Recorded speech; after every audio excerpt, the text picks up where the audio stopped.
Hey guys, Kyle, the Death Knight of Anime here, bringing you my review for Fire Force Episode 16. So, right out of the gate, we get a major reveal in this chapter that Giovanni and presumably a good third of a good majority of the third of Company 3 are all operatives of the White Clad, and the reveal in itself isn't necessarily surprising. But the implications definitely are, because this does imply now that the Hajime Corporation have been complicit in the actions of the organization. And and the biggest kicker here is that it doesn't matter if basically Hajime has been doing it willingly or not, because in either case, it still pretty much shows that pretty much the corruption that Company 8 has been fighting goes way beyond just simple corruption, the pretty much corruption that's been going on inside the Fire Force companies is in its own is basically all kind of connects back to the White Clad. The White Clad have been working inside society itself.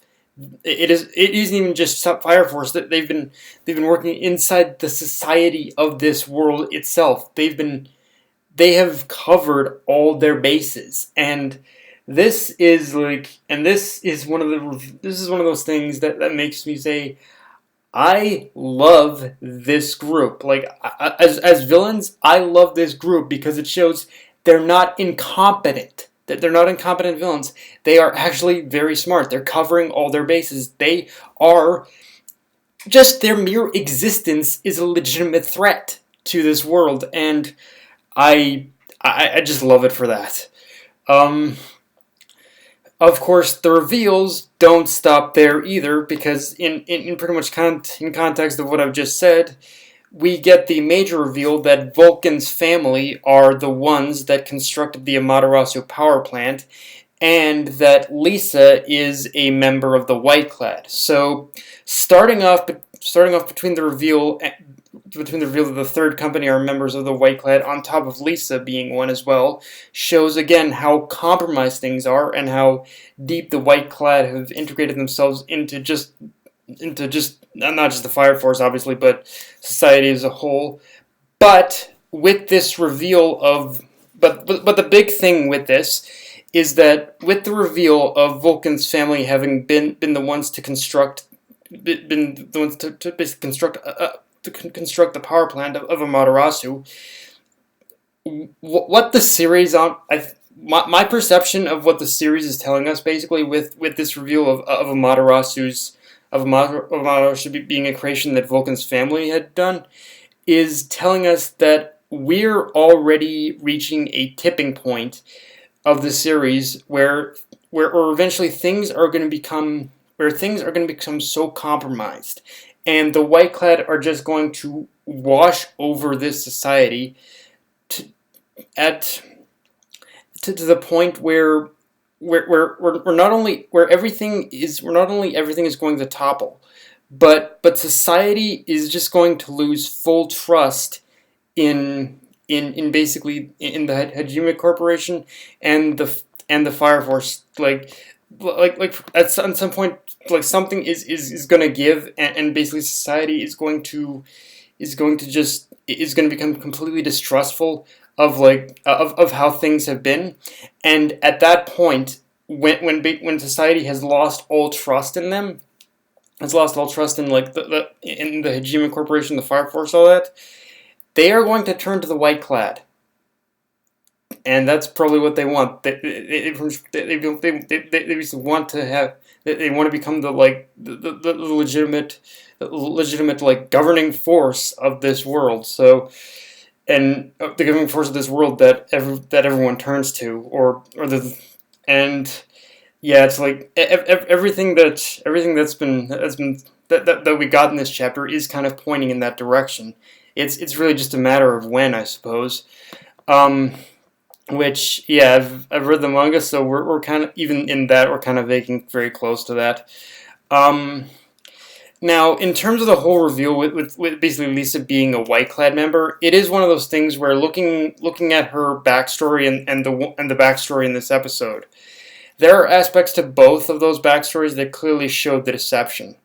So yeah, they clearly showed the deception. Like there are small little inklings here and there. Where looking back on these, there are small little points and little and little bits of subtleties here and there where you can kind of clearly see that pretty much something is off about this. So yeah, the reveal in itself isn't all that big of a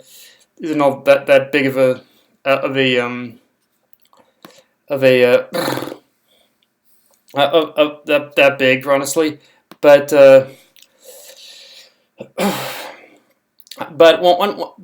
in terms of the technicals of Lisa's reveal and her showing herself her true colors as a member of the White Clad, one thing I will say that pretty much the anime did differently from the manga is that in the manga when you pretty much see Lisa like pretty much taking like pretty much take when you see Lisa like pretty much put like Vulcan out of commission, he in the manga Lisa does it with a taser, but here in the anime they do it with they pretty much do it with Lisa pretty much does it with her firepower and whatnot, which in some ways could be considered censorship, but I do kind of prefer that change only because the taser, like even in the manga when I read this, the pretty much taser always felt out of place. Like it was one of those things where, okay, so we're living in a world where people can control fire, and you're using a taser.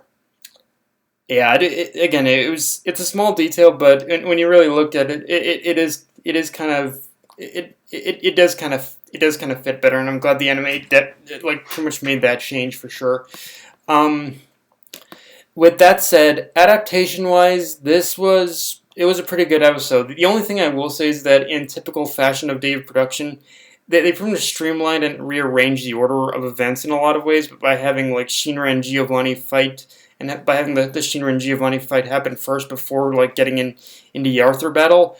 Whereas in the manga, they all happen concurrently to each other, and while doing that does make it hard to keep up and analyze what's different. I do appreciate they did it that way because it gave Arthur like his basically full spotlight for full spotlight without interruption, and I am growing to kind of appreciate this whole thing of like streamlining it and instead of like cutting in between scenes when it comes to stuff like this. And on that note, I gotta say, Arthur's knightly shtick will always annoy the crap out of me, but when he gets to work and goes all out, it is an epic spectacle. And that and I will admit, I can't I forgot how fucking hilarious that whole donkey crotch thing was in the manga. Like just seeing it animated was the most hilarious what the fuck am I watching kind of moment I've seen in a long while. Like legitimately that like I was giggling when I read that in the manga. Watching it in the anime, I was laughing my ass off. Like holy shit.